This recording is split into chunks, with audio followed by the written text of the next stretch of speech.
Bueno, después de este debate un tanto intenso al final, bueno, pues, intenso pues porque tiene que ser así, no por otra cosa, ¿eh? Vamos a la literatura.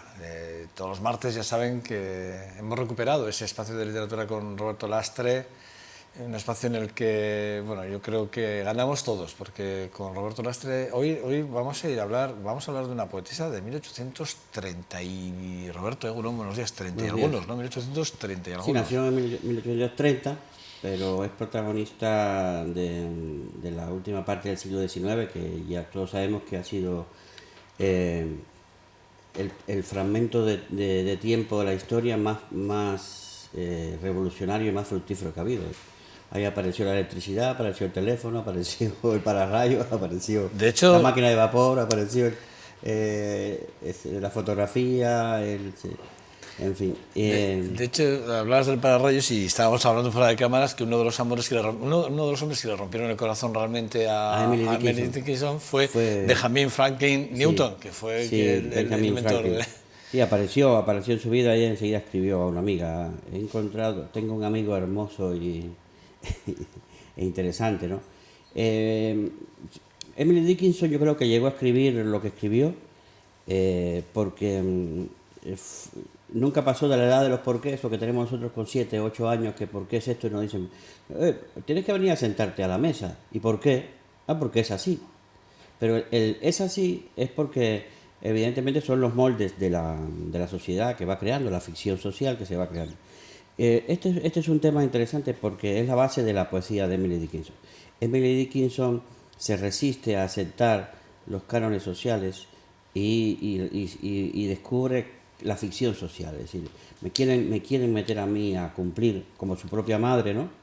Una madre que aceptaba vivir en la casa lo que le proponía su marido, en fin, ella vio eso y dijo, yo no quiero ser así. Yo no quiero adaptarme a un mundo gris, anodino, rutinario, ¿no? Intentó, yo supongo que sí, que intentó salir de su ciudad y buscarse un futuro mejor, pero al final decidió irse a su casa natal, ¿no? Y en su casa lo que hizo fue aislarse. Es decir, ella diría, mi defensa contra la contaminación humana, mi defensa contra la... Es el aislamiento. Sí, es el aislamiento. Yo me voy a defender de la presión que me ejercen los otros, de la censura que me ejercen los otros y así escribió pues, cientos de poemas en esta antología que hizo Amalia Rodríguez Monroy, editada por Alianza Editorial, una antología bilingüe. Emily Dickinson ofrece, gracias a la traductora y a la que hizo la antología, pues una visión lo más, digamos, completa posible de su poesía. ¿Por qué es importante? ¿Por qué vamos a hablar de Emily Dickinson? Vamos a hablar de Emily Dickinson porque en los años 1860, es decir, mediados del siglo XIX, rompe con la poesía tradicional ya en la forma y empieza a dejar de poner puntos para que el significado se quede aislado de la cadena del poema. Eran las rimas imperfectas. Las rimas imperfectas que le llaman, sí, que son El medias. half rhythm, Sí, que le llaman, ¿no? sí, medias rimas. Eso pues fue algo que sí existía pero no se usaba. Al punto que cuando le empezaron a publicar poemas después de su muerte, se los transformaban, se los modificaban, porque ella era una revolucionaria de la poesía, ¿no? Date cuenta que después, si hay un infante terrible en la lengua francesa que es Rimbaud, ella es la niña terrible de la poesía anglosajona, ¿no? No solamente norteamericana. Porque fue una rebelde contra la sociedad y contra todo molde que se le ofrecía. El ejemplo está en la poesía, romper los moldes. Hoy, claro, en la poesía contemporánea, donde el verso es libre, generalmente libre, pues su poesía se lee con mucho gusto, se comprenden mejor sus significados, sus metáforas. el uso que hace, por ejemplo, de poner mayúsculas en ciertos adjetivos, adverbios, dejar abiertas las estrofas. Con lo que me dices, te puedo hacer una pregunta. Sí, Porque sí. con lo que me dices, me viene a la cabeza rápidamente.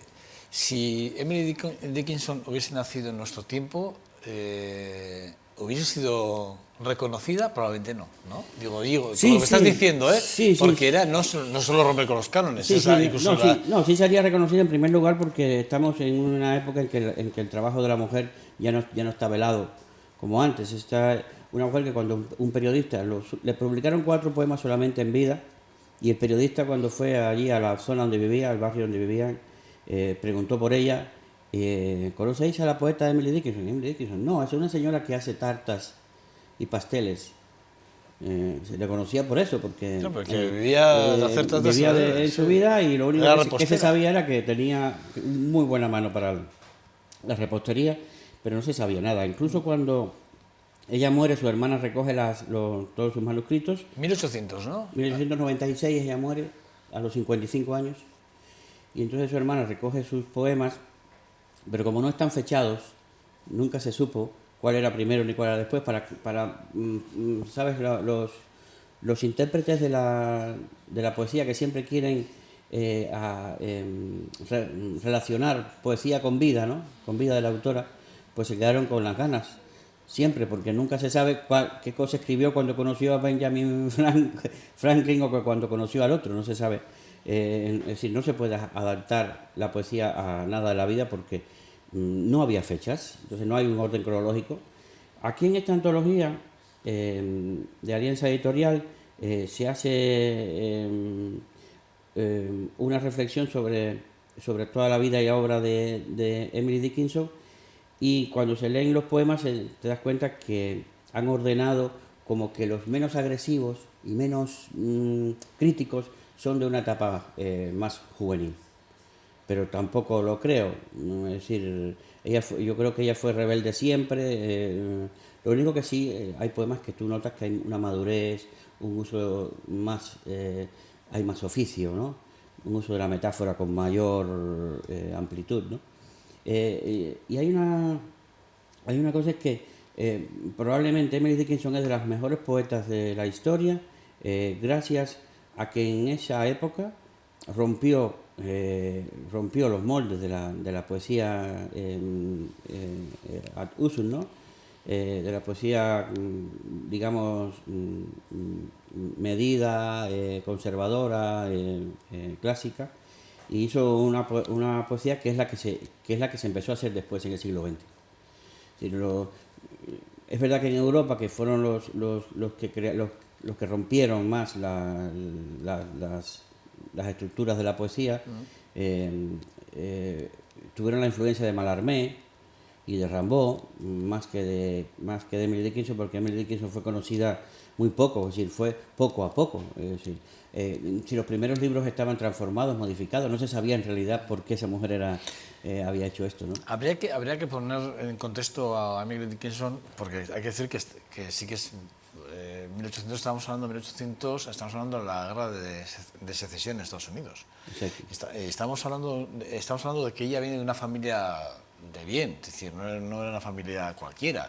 De hecho, ella vive en una casa que hoy es una universidad, que es el Amherst College, que es una mansión tremenda, donde ella además contaba con su propia sirvienta. No, sí, ella vivía en una casa de 3 pisos y... Es una mujer que tiene cultura, no es una mujer cualquiera. Y leía mucho, por supuesto, y estaba bien establecida, y por eso pudo hacer la vida que llevaba. Si no, tenía que haberse casado, buscarse un marido que le mantuviera. Digo, por situarlo en el contexto de la historia. Sí, ella pudo ser rebelde porque tenía recursos, por supuesto. Está claro. Pero eso gusta mucho, incluso ahora se lee mucho a Emily Dickinson porque son muy actuales. Yo siempre digo, los poetas que se anticipan a publicar antes de tiempo, ¿no? No es que habría que hacer como Emily Dickinson y dejarlo ahí, ¿no? Hasta después de morir. Pero si la poesía vale, evidentemente va a llegar a puntos inimaginados por el poeta, ¿no? Llegar a zonas inimaginadas. Ya, ya.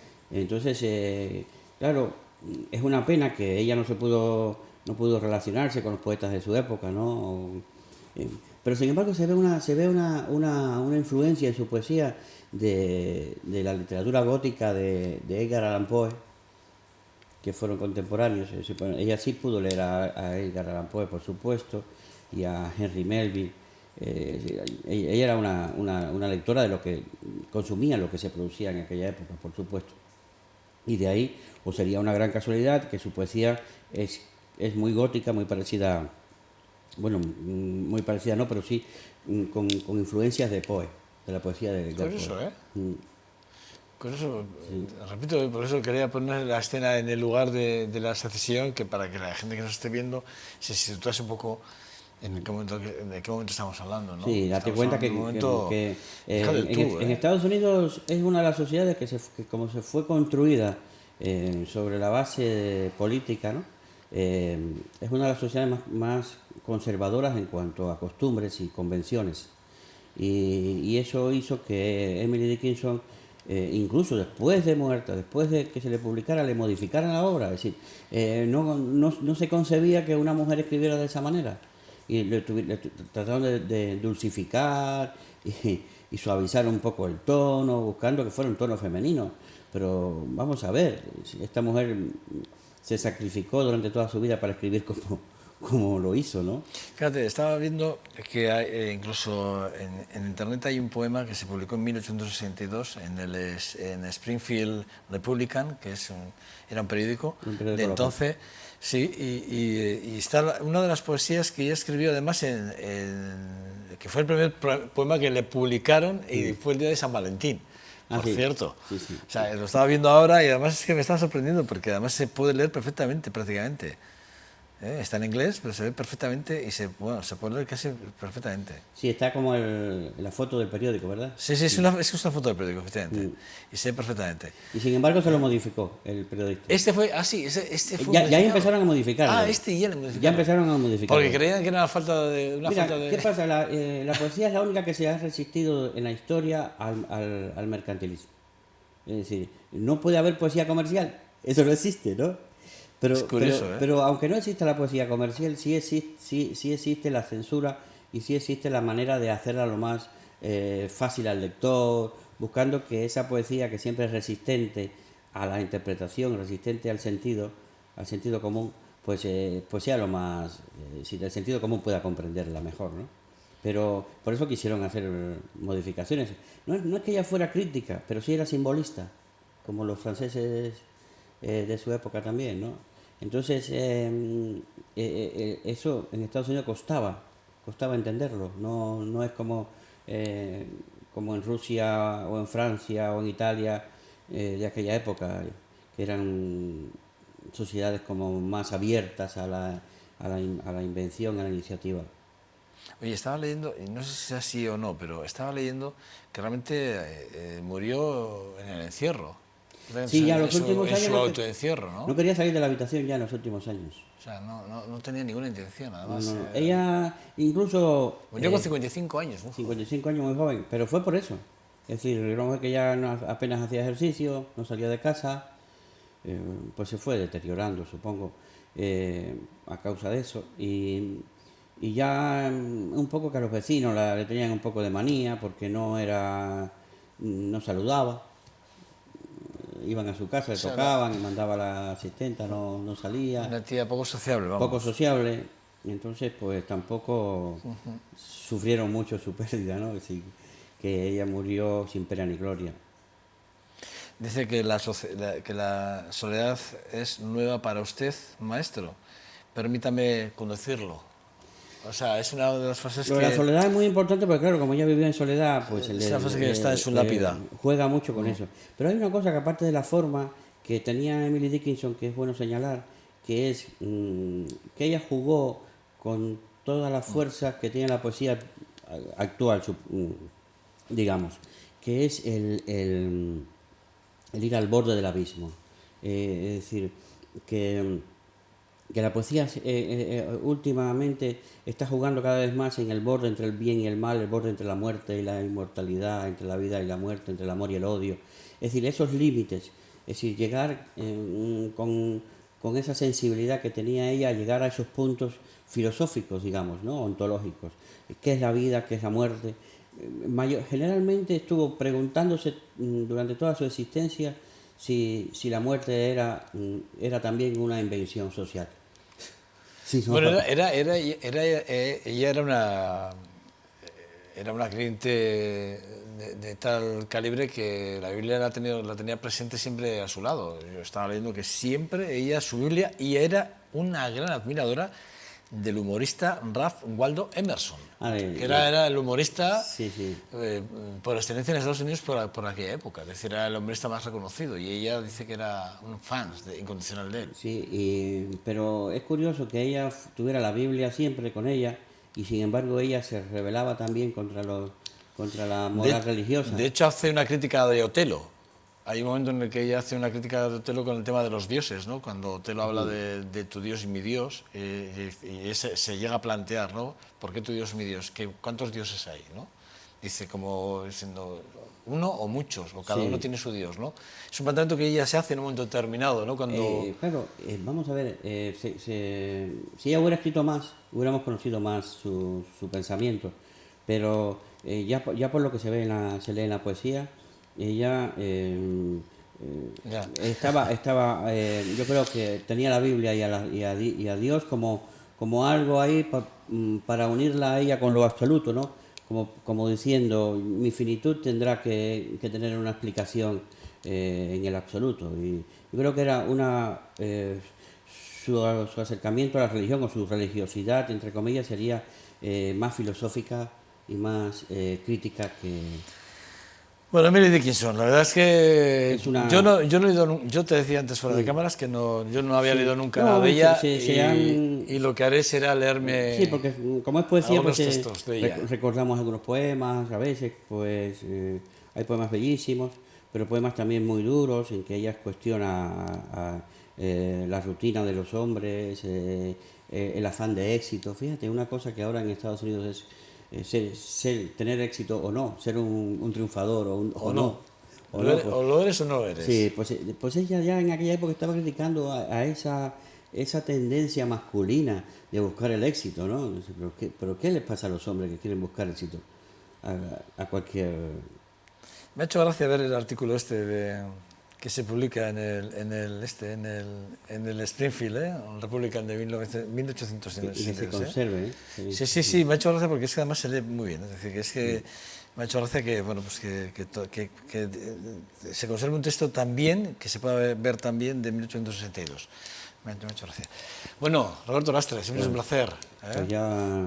Sorprendentemente, mira, que había oído hablar de ella, pero nunca he leído nada de ella. Bueno, que se sepa que es probablemente la mejor poeta de lengua inglesa. ¿Probablemente? Probablemente la mejor poeta de lengua inglesa. Sí, con toda seguridad la mejor poeta norteamericana de todos los tiempos. Sin lugar a dudas. Norteamericana. Ahora, si tú lo dices, Roberto... Pero del mundo anglosajón probablemente la mejor. La mejor, ¿eh? Bueno, pues a tenerlo en cuenta. Roberto, eskerrik asko. Bueno, a ti. Cuídate. Y a vosotros. El martes que viene nos vemos, ¿vale? Nos vemos por aquí. Sí. Bueno, pausa para publicidad y vamos a los deportes hasta ahora.